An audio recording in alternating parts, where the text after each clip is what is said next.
जी, जैसे आप गत्ते का काम है, उसमें कोई लागत तो है नहीं, 5-10 हज़ार में भी रोज़गार अच्छा मिल जाएगा उनको। जी, जी, जी। एक रोज़गार का ज़रिया तो है, इसमें जी, कोई दो जी, राय नहीं जी, है। जी, जी। जो आजकल नशापत्ती कर रहे हैं, उनके लिए मेरा ख़ास संदेश है कि वो नशे-पत्ती को छोड़ कर के ये अपने हिसाब से छोटा काम ना समझें।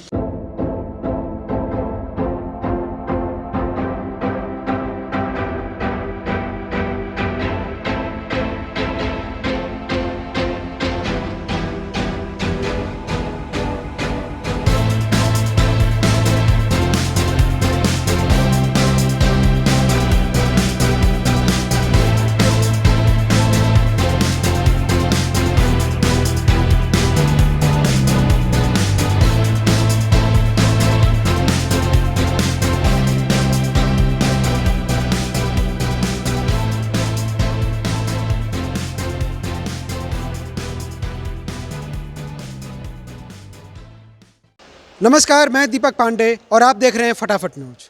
और इस समय मैं अंबिकापुर में हूँ और एक स्टोरेज जहाँ पे कि कबाड़ों का स्टोरेज होता है, कचड़ों का। वो कागज़ के हों, चाहे लोहे टीने के हों, चाहे अन्य धातुओं के क्यों ना हों।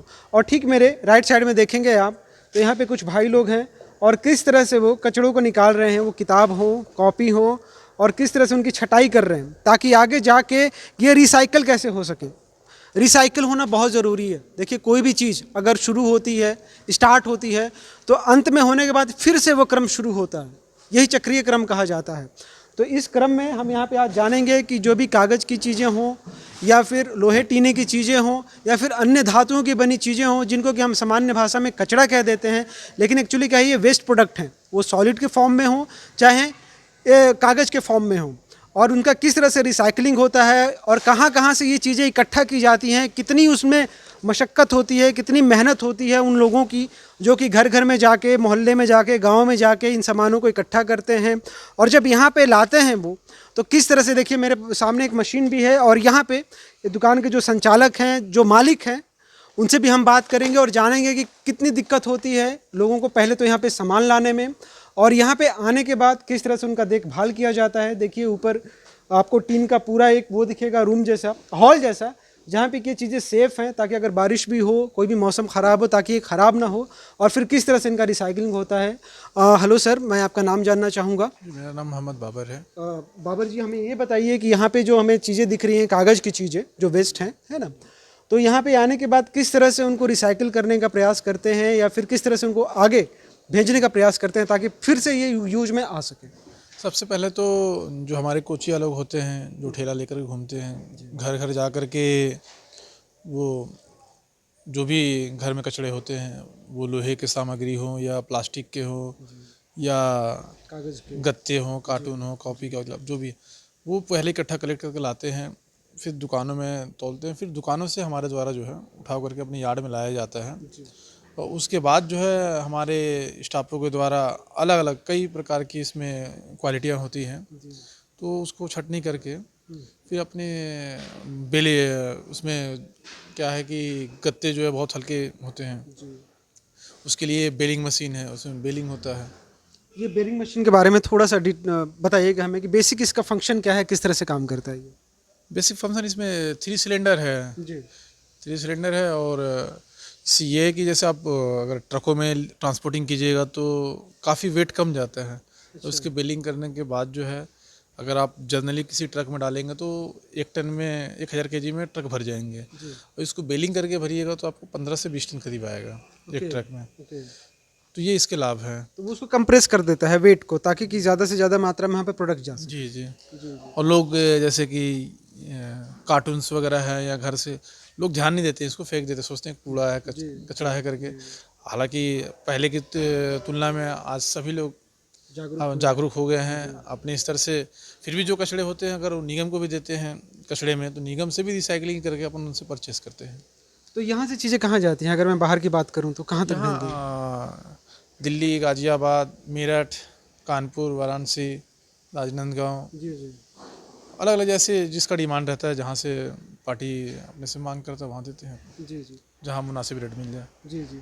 और हम थोड़ा सा उधर की ओर जाएंगे जहाँ पे कि लोहे टीने की भी गार्बेज पड़े हुए हैं, हम उसके बारे में भी बात करेंगे। तो आइए हम उधर चलते हैं बाहर की तरफ और बाबर जी जैसा कि हमें बताए कि ये देखिए अब जो मशीन है यहाँ पे बेलिंग का काम किया जाता है ताकि जो प्रोडक्ट है वो कंप्रेस हो सके, क्योंकि इसको अगर रैंडमली वो ट्रक में डाल देंगे तो ज़्यादा सामान चली जाएगी, लेकिन वज़न के हिसाब से कहें जाए तो कम जाएगी। लेकिन बेलिंग करने के बाद जो वज़न है वो ज़्यादा चला जाता है, जैसे बाबर जी बताए। और यहाँ पे ये मशीन है सर, इसके बारे में कुछ बताइए आप, ये क्या है? ये मशीन है, इस पे क्या है कि पैड बोतल जो होते हैं पानी, जैसे कोको कोला पीते हैं आप जी, या पानी पीते हैं, जी। उसका जो बोतल होता है वो इसमें बेलिंग करते हैं अपन। ओके। जी। तो वो ऐसे आप भेजेंगे तो 500 किलो में गाड़ी भर जाएगा। हाँ। मगर इसमें एक बार बेलिंग होगा तो वो तकरीबन 200 किलो 150 किलो का बंडल लेकर आएगा। Right right right. तो वो बोतल का भी मतलब यहाँ पे उठाव होता है? जी जी, उठाव होता है। ये जैसे बोरी हो गई आपको, जी जी ये बोरी देखिए आप, यहाँ पड़ी हुई बोरी कैसा दिख रहा है, उसको बेलिंग करने के बाद देखिए कैसा बोरी दिख रहा है। हम थोड़ा आपके ही साथ बाहर की तरफ आते हैं। ये देखिए ओपन में देखिए आपको बहुत सारी सामानें रखी गई हैं। लेफ्ट साइड में मेरे बहुत सारे डब्बे हैं, ड्रम है, और इधर देखिए राइट साइड में अगर मैं दिखाऊं तो ये देखिए लोहे की चीज़ें हैं। इसके बारे में बताइए कि बेसिक सवाल कि कितने सालों से आप इस व्यवसाय में हैं? आप इवन आप यंग हैं, लेकिन फिर आपको कैसे लगा, इंटरेस्ट आया कि नहीं मुझे इस व्यवसाय को और आगे ले जाना है? और इसको जैसे बताया कि पहले लोग कम जानते थे, अब किस तरह से जागरूक हो रहे हैं, तो आप जैसे लोग इस तरह में आए तो कैसा एक्सपीरियंस रहा, टोटल बताइए। एक्सपीरियंस पिछले टाइम पे हमारे पिताजी काम करते थे, जी उन्हीं से लगा कि नहीं उनके काम को आगे बढ़ाना चाहिए। तो सर मेरे पिताजी के द्वारा तो आज 40 साल करीब हो गया काम करते हैं। जी जी जी उसके बाद जब से मैंने होश संभाला है तो अपन काम कर रहे हैं। और अपना काम 90 अपन लोकल काम तो बहुत कम है, बाकी काम ई ऑक्शन का ज़्यादा काम है अपना, बताओ। अच्छा अच्छा। जैसे नीलामी में, जैसे कि अभी नगर निगम का टेंडर था, जी वहाँ से अपन परचेज़ किए। अभी पुलिस लाइन का अपने यहाँ सरगुजा पुलिस का था, तो वहाँ 70-80 गाड़ियाँ थी, ये उसी गाड़ी है। तो जैसे मान लीजिए एक सजेशन अगर मैं लेना चाहूँ कि कोई भी आम आदमी जिसके पास थोड़ी सी पूंजी हो और अगर इस व्यवसाय को करना चाहिए तो उसको शुरू में कितना लागत लगेगा और उसको किन सावधानियों को बरतना पड़ेगा ताकि इस व्यवसाय में वो आगे और अच्छा कर पाए? ये है कि इसमें सावधानियाँ ये है कि वो देख परख के, जो भी कभी कभी क्या है, कुछ लोग ऐसे होते हैं कि किसी के घर से सामान उठा के ले आते हैं, है ना, तो उस सब चीज़ों को ध्यान दे करके विशेष जब तक पेपर्स ना हो वो ना ले करके, और बाकी जो भी स्टाफ है उनको पूरी सेफ्टी के साथ काम दे उनका। जी जी जी। जी। और उसको पूंजी कितनी लग जाएगी स्टार्टिंग करने में? पूंजी तो देखिए क्या, जीरो से लेकर आप किसी भी व्यापार में आप जितना जीरो से लगा लीजिए, जितना लगा लीजिए उतना कम है। आप जीरो से काम कीजिएगा तो भी ठीक है, इसमें कोई वैसी कोई लागत वाली कोई बात तो है नहीं। जी, जैसे आप गत्ते का काम है, उसमें कोई लागत तो है नहीं, 5-10 हज़ार में भी रोज़गार अच्छा मिल जाएगा उनको। जी जी जी एक रोज़गार का ज़रिया तो है, इसमें कोई दो राय नहीं है।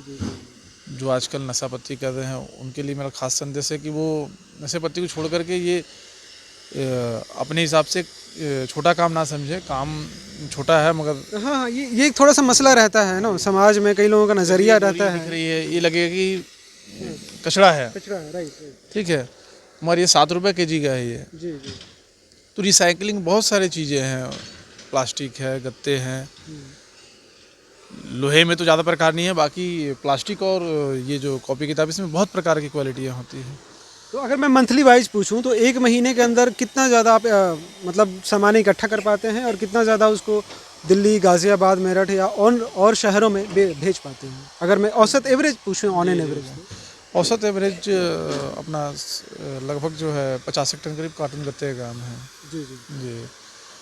बाकी लोहे का नीलामी में जो आ जाता है, और कुछ जो अब लोकल अपने डिस्ट्रीब्यूटर हैं उनकी तरफ से, जैसे घर घर में जाकर जो परचेस करते हैं, या दुकानदार जो अपने दुकान में परचेस करते हैं, उनसे अपन खरीदते हैं।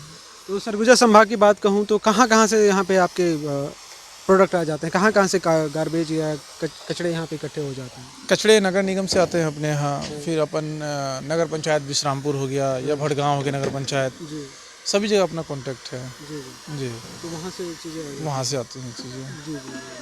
तो इस तरह से आज हम यहाँ पे आए, बाबर भाई हमें बता रहे हैं, और पीछे आप देखिए कई सारे लोग हैं जो कार्य कर रहे हैं, अलग अलग बॉडी पार्ट्स को कर रहे हैं ताकि उनको जो भी उनका मूल्य हो उस हिसाब से उसको बेच सकें, उसको एक्सपोर्ट कर सकें। यहाँ तक कि ट्रक के डाले भी खड़े हैं, अगर आप देखें यहाँ पे और ये जो राइट साइड में जिस तरह के इसको तोड़ रहे हैं वो कर रहे हैं, ये सब चीज़ें भी हैं यहाँ पे। और आखिर में मैं आपसे यही जानना चाहूँगा कि इस काम में करते हुए इतने साल हो गए आपको, जैसे आपके वालिद साहब ने शुरू किया था, आपने उसको कंटिन्यू किया, है ना, कंटिन्यू किया।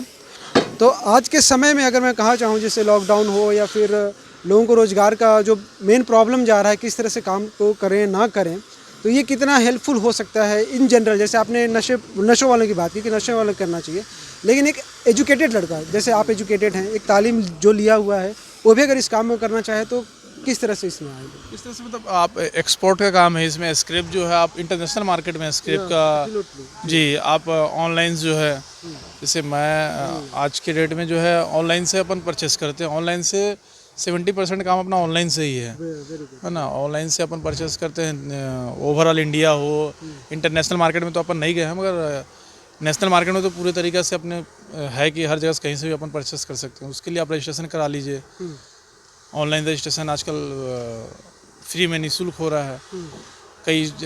कई में से सीलिंग एजेंट है, उनसे आप करा लीजिए। बहुत सारे रोज़गार है इसमें, ऐसे नहीं है। फाइनेंशियली थोड़ी शुरू में दिक्कतें रहेंगी, बाकी धीरे धीरे सबके पास किसी के पास भी एक बार किसी के पास कुछ भी सब कुछ अवेलेबल नहीं होता है। जी जी जी, धीरे धीरे ही। थैंक यू बाबा भाई, है ना, हमसे बात किए। तो इस तरह से आज हम यहाँ पे आए, हाँ, जिन्हें फारूक कबाड़ी जी के दुकान के नाम से जाना जाता है, लेकिन वो बहुत 40 साल पहले इस काम को शुरू किए और आज इनकी जो बेटे हैं बाबर जी, वो भी इसको कंटिन्यू कर रहे हैं और बहुत ही अच्छा मैसेज दिए कि कोई ज़रूरी नहीं है कि आप इसको ऑफलाइन करें, इसको ऑनलाइन भी ऑक्शन कर सकते हैं और उन जगहों पे इसको बेच सकते हैं जहाँ पे इसका बहुत अच्छा मार्केट है, जहाँ से चीज़ें रिसाइकल होती हैं। इसको एक आम आदमी चाहे तो अपना रोज़गार का साधन भी बना सकता है, वो कम पैसे हो चाहे बड़े ज़्यादा पैसे लगा के। और इस तरह से जो एक समाज में एक जो बुरी भावना होती है कि ये कचरा है, इसको हम फेंक दें और इसको कहीं भी कचरा डाल दें, पर ऐसी बात ना रखें, उसको भी सही तरीके से उन लोगों को तक बेचें जो भी जाते हैं, कोचिए लोग सामान खरीदते हैं। इस तरह से यहाँ पे आके इसका स्टोरेज होता है, फिर रिसाइकलिंग होती है, बेलिंग होती है, फिर डिफरेंट प्लेसेस पे जाती हैं। तो इस तरह से आज हम यहाँ पे आए और इन सब तमाम जानकारी को हासिल किए और आपको एक मैसेज दे रहे हैं कि इसको भी आप रोज़गार का एक माध्यम बना सकते हैं। कैमरामैन एपी के साथ मैं दीपक पांडे और आप देख रहे हैं फटाफट न्यूज़। इसी तरह की खबरों के लिए आप हमसे जुड़े रहिए, हमें लाइक कीजिए, सब्सक्राइब कीजिए, कमेंट कीजिए, ताकि हम अपने आप को इम्प्रूव कर सकें। Thank you very much.